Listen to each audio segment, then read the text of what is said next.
वालेकुम नाजरीन, मैं हूँ सलमान और आज हम लाए हैं एक्सेल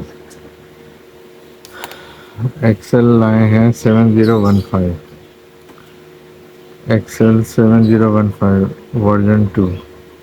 अच्छा, इसका ये देखें कि यहाँ पर वोल्टेज इन है और ये ग्राउंड है और ये वोल्टेज आउट है, ये ग्राउंड है, यानी ग्राउंड ग्राउंड इधर है। हाँ, इस तरफ जाएंगे पोटेंशियोमीटर है।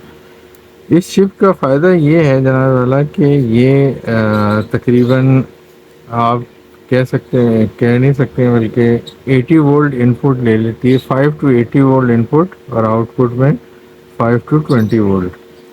फ़ायदा ये हो जाता है कि बाज़ औक़ात हम ऐसी डिवाइस बनाते हैं तो उसमें हमें ऐसी ज़रूरत पड़ जाती है कि भाई हाई वोल्टेज से लो वोल्टेज को कन्वर्ट करने में, तो इसमें ये फ़ायदा है।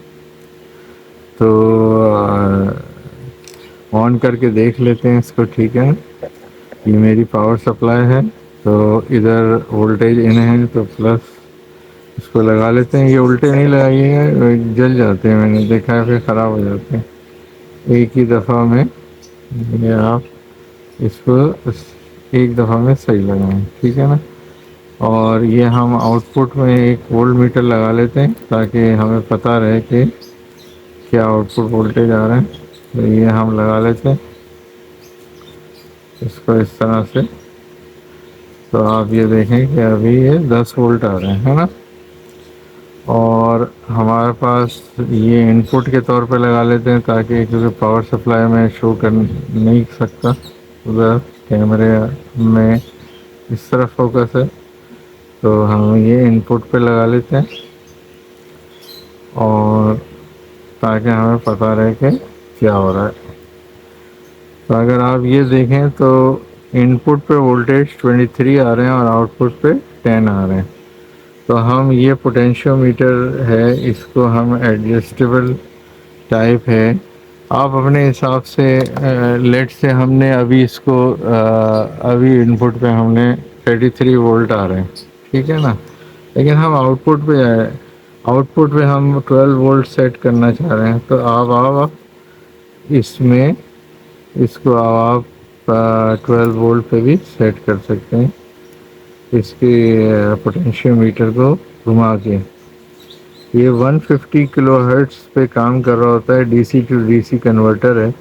तो ये 12 वोल्ट सेट हो गया। अगर आप देखें तो 12 वोल्ट इनपुट पे 34 वोल्ट है और आउटपुट पे 12 वोल्ट आ गए, ठीक है ना। इसी तरह से अगर आप चाहें तो इसको आप और बढ़ा सकते हैं अपने हिसाब से 15 वोल्ट, यानी अगर लिथियम बैटरी चार्ज करना है तो। लेकिन मसला ये है कि ये 0.8 एम्पेयर से ज़्यादा नहीं देता, 1 एम्पेयर भी है, लेकिन हाई वोल्टेज इनपुट ले लेता है। हाई इनपुट वोल्टेज यानी कि आप ये देखें, अभी मैं 40 वोल्ट पे जा रहा हूँ और लेकिन 15 है।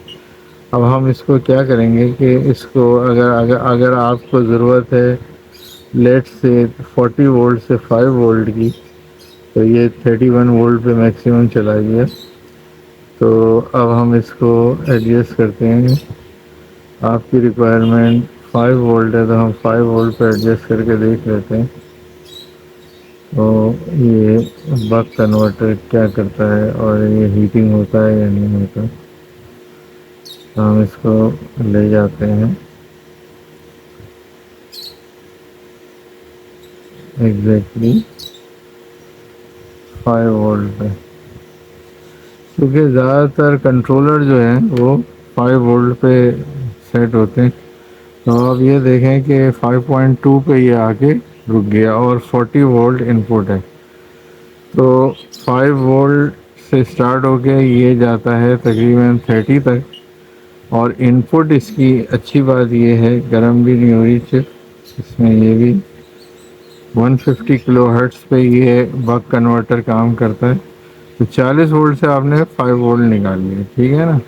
इसी तरह से आप 12 निकाल सकते हैं, इसी तरह से आप 40 निकाल सकते हैं। तो ज़्यादा कॉम्प्लेक्स है ये चिप। एक्सेल 7015 की खसूसियत ये है कि ये हाई वोल्टेज इनपुट ले सकती है, पर आउटपुट में पॉइंट तकरीबन मैं ये कह सकता हूँ 0.8 एम्पेयर ही देगी, इससे ज़्यादा नहीं देगी।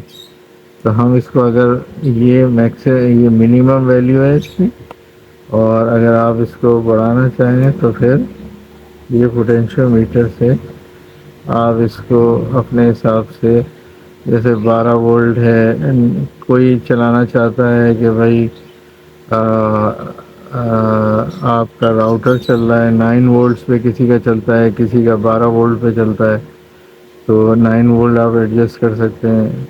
इसी तरह से आप इसको 12 वोल्ट पे भी एडजस्ट कर सकते हैं। अगर आप वेरिएबल पावर सप्लाई बनाना चाहें तो इसको निकाल के वेरिएबल पोटेंशियोमीटर लगा सकते हैं, तो भी वही काम करेगा।